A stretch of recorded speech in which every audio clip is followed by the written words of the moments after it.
En fait, ce chant, je l'avais composé il y a des années. Et pour être tout à fait franche, j'avais complètement oublié qu'il existait. Il était comme perdu dans un carnet de compos. Et alors qu'on était en voiture, était 2023, pour se rendre à notre retraite spirituelle qu'on avait décidé de prendre avec Brie et avec Dieu, je chante dans la voiture comme si Dieu me dit « Mais rappelle-toi de ce chant-là ». Je m'en rappelle qu'elle m'en parle dans la voiture, il y a des bribes de phrases, des mélodies qui lui reviennent, mais ça reste très flou. Du coup, pendant ces vacances, je me pose et je réécris ce dont je me souviens. Et là, j'ai l'impression qu'en fait, ce chant, il a été écrit il y a des années, mais pour dire quelque chose maintenant. En gros, c'est pas par hasard qu'il est tombé aux oubliettes pendant tout ce temps. Il fallait qu'on le termine ensemble, Brie et moi. Je vois Adine relire l'évangile de Jean. Elle est bouleversée par tout ce qu'elle est en train de lire, les violences que Jésus a traversées. Juste horrible, quoi. Il a été trahi, on a menti à son sujet, il a été abandonné par ses amis, on lui a craché dessus, il a été torturé, battu, fouetté et on l'a assassiné. Comment est-ce que Jésus il a pu accepter de vivre tout ça? Il y a tellement de gens qui vivent des situations extrêmement violentes. Du harcèlement, des injustices, des trahisons, de la violence physique. Et en fait, Jésus comprend vraiment. Jésus l'a vécu dans son corps, dans sa chair. Donc quand il dit qu'il est à tes côtés et qu'il t'aime, c'est puissant de fou. Mais pourquoi il a fait tout ça? Pour que tu vives. Et que tu puisses goûter à sa liberté.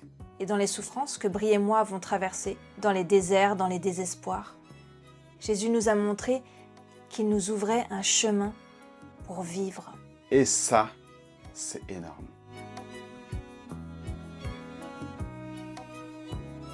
La mélodie, je l'avais depuis longtemps.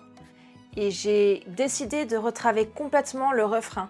À la base, le refrain, c'est le solo qu'on entend à la toute fin du morceau. Il a souffert sur la terre. C'était ça à la base, le refrain. Et j'ai réécrit le refrain en ayant en tête le style du groupe Le Souffle Nouveau. Dans leur premier album, ils ont cette manière d'utiliser une certaine rythmique sur les syllabes que j'aimais beaucoup et dont je me suis inspirée pour ce refrain. Moi, j'ai bossé sur le côté percussif en collaboration avec Mathieu, notre batteur. Tu vas pouvoir l'entendre, par exemple, dans le bridge de cette composition, le travail du gros tom. Ça soutient vraiment cette montée en intensité. Perso, je trouve ça magnifique, c'est puissant. Et j'ai aussi proposé à Adine, sur la fin de la compo, de le chanter a cappella, pour que ça puisse vraiment résonner dans notre cœur. J'ai composé la partie cordes aussi. Et pour ça, j'ai testé avec les vieux sons de cordes de l'ordinateur. Puis j'ai rédigé du coup les partitions, on a retesté sur la maquette. Puis j'ai soumis mes partitions à Olivara Kotonanahari, qui est un ami à nous qui est chef d'orchestre. Il a relu toutes les partitions que j'avais faites pour le quatuor. Il y en a 3 puisqu'ils apparaissent dans 3 morceaux de notre album. Et il n'a pas changé grand-chose, j'étais assez fière de moi. Il m'a montré quelques astuces pour savoir mieux répartir les voix entre les différents composants du quatuor, et pour rendre mes partitions bien propres, bien pro. Pour ce chant, on a fait appel à Jonathan et Anna Lilia, un couple d'amis qu'on apprécie tout particulièrement. On avait déjà collaboré avec eux sur un autre chant et on avait tellement aimé qu'on a directement pensé à eux pour cette composition. Je sais que ce chant, il fait écho à leur propre histoire de vie. Alors je savais qu'au-delà de la qualité incontestable de leur voix, ils allaient pouvoir vraiment porter ce message. Pour l'enregistrement, j'avais fait une première prise et c'était tellement galère ce jour-là. C'était un matin, j'étais très fatiguée, j'avais très mal au ventre. J'ai même dû enregistrer assise. Mais on avait vraiment besoin que je fasse cette prise pour que Anna Lilia et Jonathan puissent après poser leur voix sur ma voix. Et franchement, c'était super rude. Et l'après-midi, Jonathan et Anna Lilia nous ont rejoints au studio. On était dans un mini-studio dans une église locale à Genève. C'était l'été, il faisait chaud et personne n'était en grande forme. Et l'enregistrement a duré plus longtemps que prévu. Et on priait pendant ce temps pour qu'on arrive au résultat qu'on voulait, au résultat final qu'on voulait. Et à la fin, quand on a eu tout dans la boîte, on s'est levé, on était au bout du rouleau, on s'est levé et on a commencé à danser. J'ai Jésus dans mon bateau, à fond. Plus tard, on a pu refaire une session d'enregistrement avec Enzo, notre ingénieur son, et Adine était beaucoup plus en forme pour pouvoir enregistrer sa voix sur la composition.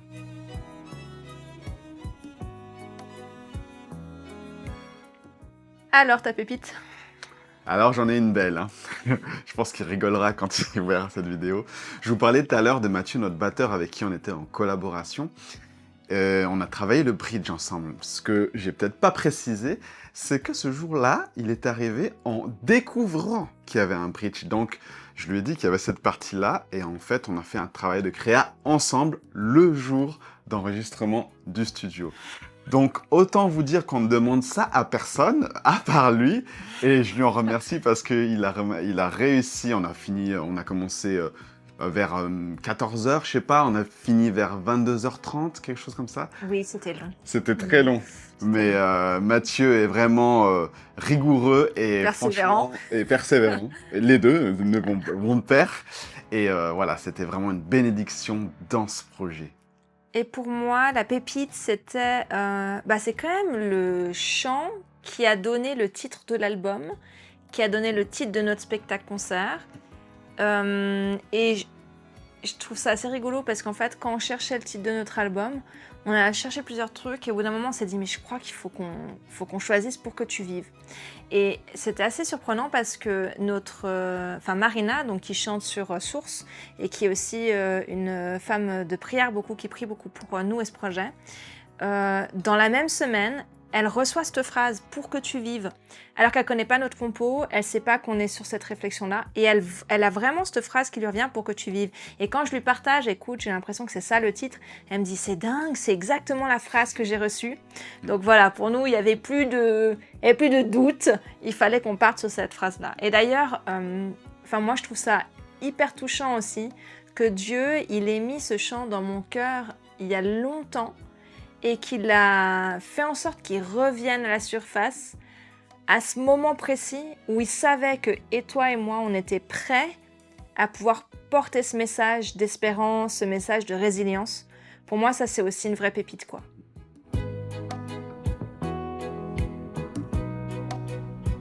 Imagine un peu, tu es fan de foot et tu as plein de billets gratuits pour un match exceptionnel, un match de gala de foot.